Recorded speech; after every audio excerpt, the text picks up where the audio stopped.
Welcome once again to a investment analysis video.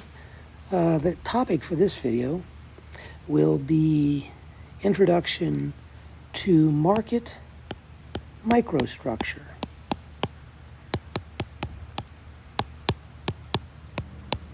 And market microstructure is the name given to the study of the provision of liquidity. It is the study of the provision of liquidity, providing liquidity.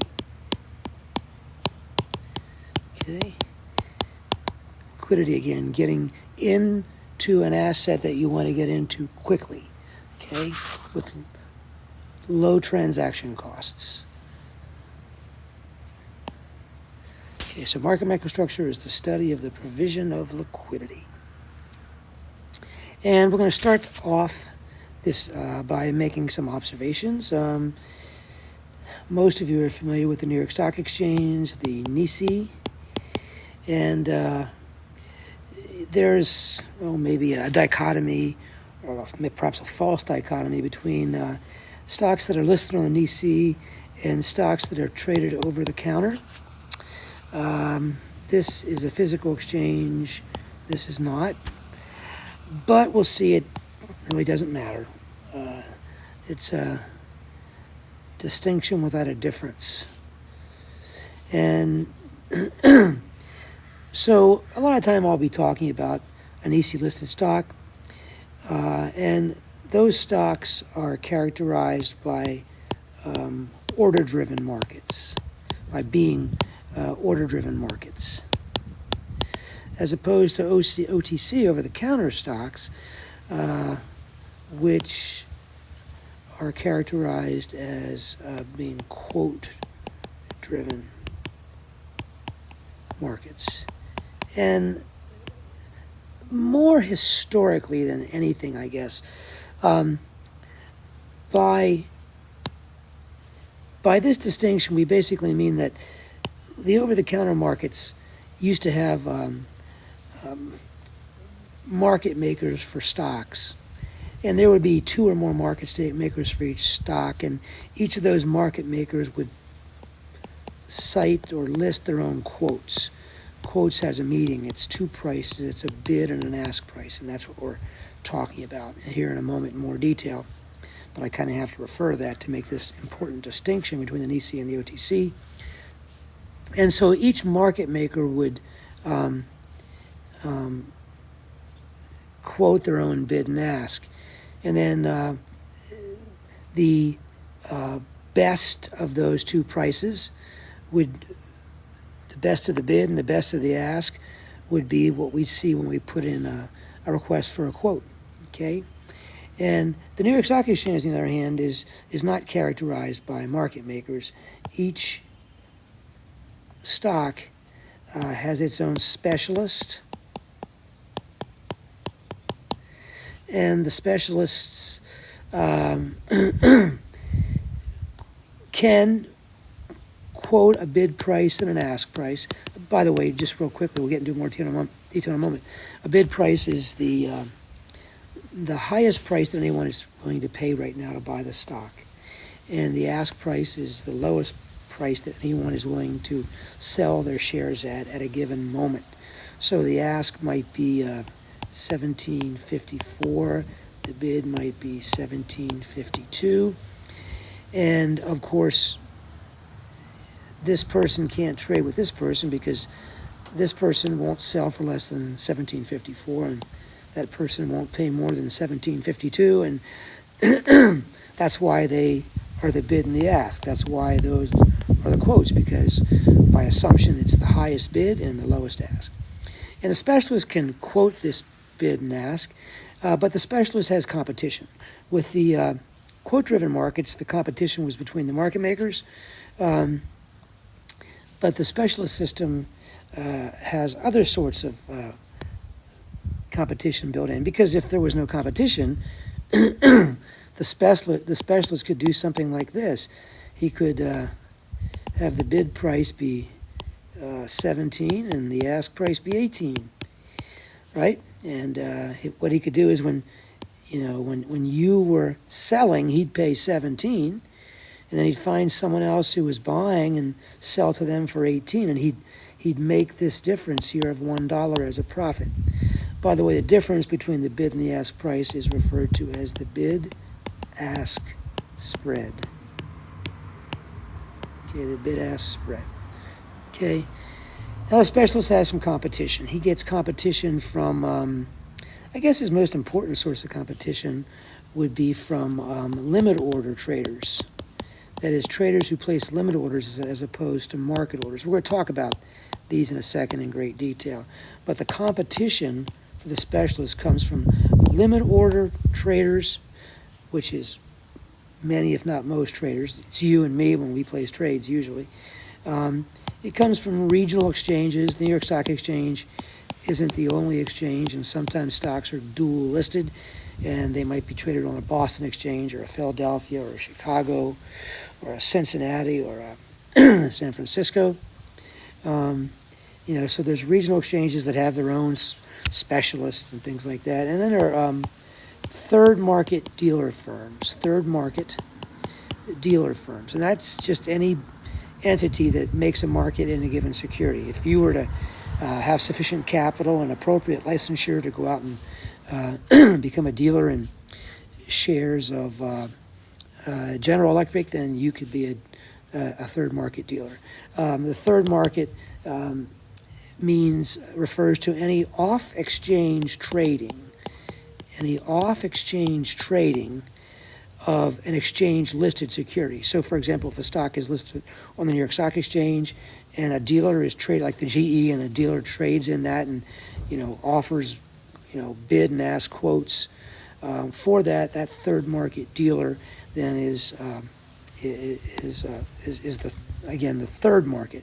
I guess the NISI is the first market. The over-the-counter market is the second market. And then that's how you get the name third market dealer firms. Again, third market is any off-exchange trading of an exchange-listed security. Okay, and so these are three basic types of competition that a New York Stock Exchange specialist would face. So we don't have to too often worry about this scenario developing where you have a humongous bid-ask spread. Okay, because remember the bid-ask spread we'll see is a cost of trading. It's a transaction cost. It's if you bought 100 shares and immediately sold them, assuming the bid and ask quotes didn't change, that bid-ask spread is what you would be losing per share. So we like the bid-ask spread to be narrow. Okay, just keep one thing in mind now: narrow bid-ask spread. That implies we have good liquidity. Okay, good liquidity. Because the transaction costs would be low then, as seen in the context of a near simultaneous purchase and then sale. Okay, but more on that later. Okay, that's just some general stuff. Now let's talk about different types of trades. Okay, types of trades that you could place. Okay, now again, before you do this, you have to open a brokerage account. Nowadays, you just go online and you open a brokerage account. You fill out, some cells on a web page, and you're in. You are often asked if you want to open a margin account, and that just means you want to enhance your account so you have the ability to borrow money from your broker, so you can perhaps buy more shares than you have cash in your account to buy.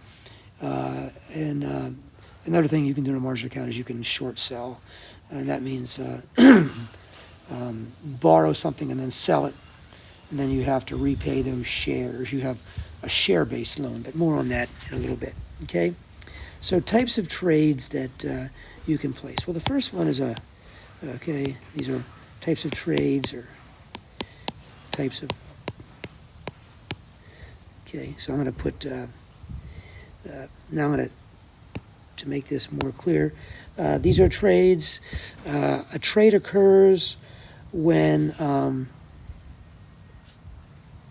an order is placed. So let me change this. Let me be more precise. These are types of orders. Okay. That's a much better way of saying this, because a trade implies that a buy order and a sell order have been matched. Okay, and therefore a trade is executed. So these are types of orders, not types of trades. A trade just means a buy order and a sell order match. So again, orders. So market orders. There's a nice visual for market orders. It might look like this: buy 100 XYZ. Okay, that's pretty straightforward. You're buying, you're not selling. The number of shares is 100, not something else, and the security you're buying is XYZ. Okay, so buy 100 XYZ. Notice there's nothing there about price whatsoever. It just says buy. So when this order arrives at the exchange, okay, if this is what the quoted bid-ask prices are, I'll just make up some numbers: 33.12, 33.10. Then if you're buying, since you didn't specify any price, you are going to be buying at the, well, buyers are looking for sellers ask, so you're going to be paying $33.12 a share, if that's the price when your order arrives. Now, from the time you click the buy button to the time it arrives at the exchange, or to the time it goes to your broker, then your broker routes it to an exchange for execution, this is well under a second. So, but it's possible that the quote you're looking at will be different when your order arrives. And so with the buy order, you're going to pay the ask. Now, I'm assuming that there are sufficient shares at that ask price to cover your order. So if you think about it, every ask price, in this case $33.12, has to have a size associated with it. Now, it's not size in dollars, it's size measured in shares. So let's say this size is 2,400. Now, when you see that size shown on your computer, just so you know, it's always in round lots. A round lot is 100 shares, so on your computer you'd see 24, not 2,400. Okay? So, so if this is what the ask quote and size were, then this order would just execute immediately at 33.12. Assuming we have these as the quotes here, I'll put the size here, 2,400, and I'll assume this is 3,800 in shares, not in round lots. Okay, and so now another example of a market order would be sell 600 XYZ, and that's a market order. No restriction on price whatsoever. Just sell 600 XYZ, and so sellers are looking for buyers. Buyers bid, and therefore you're going to sell 600 at 33.10, provided that 33.10 is the price when your order arrives. Remember, anything can happen in under a second. Anything can happen. So that's our first type of order, market order. Now, that's pretty common, but probably a more common order is this second type, which is a limit order. Okay, a limit order. And the visuals for these are really great, so I'll just put it up here. Here's what the visual for a limit order looks like. Buy 300 XYZ, limit, and I'll say 33.13. Okay, so this is the order, a limit order to buy 300 shares of XYZ with a limit price. Okay, this is a price. This limit is a price, 33.13. That means you're willing to pay 33.13 or better. Now, in this case, since you're buying, better would mean or lower, and you're willing to pay 33.13. You're a buyer. You're looking for a seller. Sellers ask, and look, 33.12. So the moment this order arrives, it will execute. This order will fill immediately, provided that this indeed is the ask price when the order does indeed arrive. And that order will fill immediately. Okay, so that's an example of one type of a limit order. There's 4 types of limit orders, by the way. So here within limit orders, we're going to see 4 different types, and I'll put this, I'll put A. So this is going to be a marketable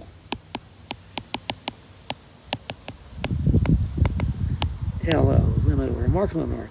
And this is an example of a marketable limit order, okay? Sticking with the quotes we have right here, okay? Here's an example of a marketable sell order. Sell 400 XYZ, limit 3310. So here's a person who's willing to sell 400 shares of XYZ at a price of 3310 or better. Well, if you're selling or better means or higher. So 3310, oh my gosh, 3310 is the bid. So this trade will execute immediately. So limit orders are orders that when they, marketable limit orders are orders such that when they arrive, there's an immediate execution. Okay? Nothing about the order is restrictive so that it would cause the trade not to occur. Okay?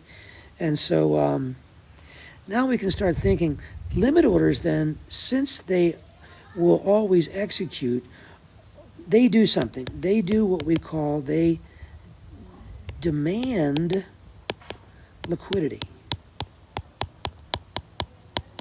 Limit orders demand liquidity. Okay, marketable. Scratch that. Marketable limit orders demand liquidity. And what that means is when the order arrives at the exchange, it executes immediately. And consequently, after the order arrives and executes, there ends up being less liquidity in the book. Now let me just show you a little more detail about this 3312 and 3310. Okay, so here's 3312 and here's 3310, and we call this the ask and we call this the bid. But there are other limit orders that have been placed that are sitting in something called the limit order book. The limit order book. Okay, now I'm going to give you a visual now of the limit order book. There's somebody else might have been willing to sell at 3313, and maybe somebody else at 3314. Okay, and here over here I'll put the size in shares. Okay, size in shares. Maybe this is 600. Maybe this is, and this is specific to these, to 3314. 3313 specific. The size might be 300 shares. 3312. What was my assumption up there? 2,400 shares. Okay. And so these are all people indicating an interest in selling. So they're sellers. And then there's here the highest price anyone's willing to pay for this is 3310, and the size there by assumption was 3,800 shares. But there was probably someone else who was willing to pay 3,309. Maybe they wanted 1,000 shares, and somebody else at 3,308. Maybe they wanted 400 shares, and maybe somebody else at 3,306. Maybe there was nothing at 3,307. 3,306 had 200 shares, for example. And so this little visual here is great because it gives you an idea of what the limit order book looks like. Okay, and then it helps us understand the bid-ask quotes better because down here, these are buyers.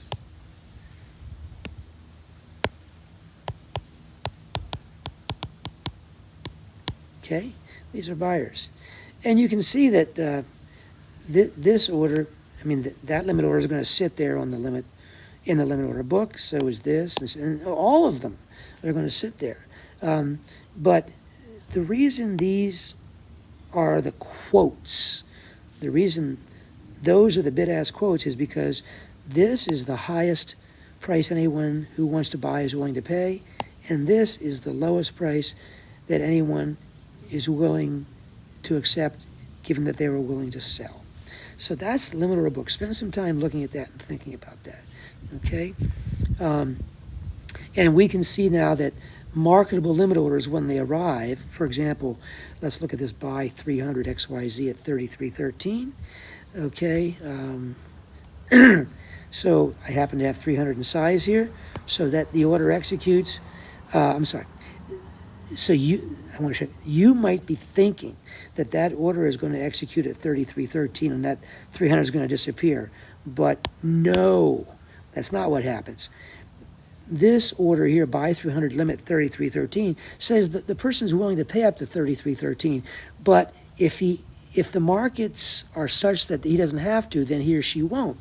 So that order to buy 300 shares will again execute at 33.12, and then after it executes, there'll be 2,100 shares at the ask.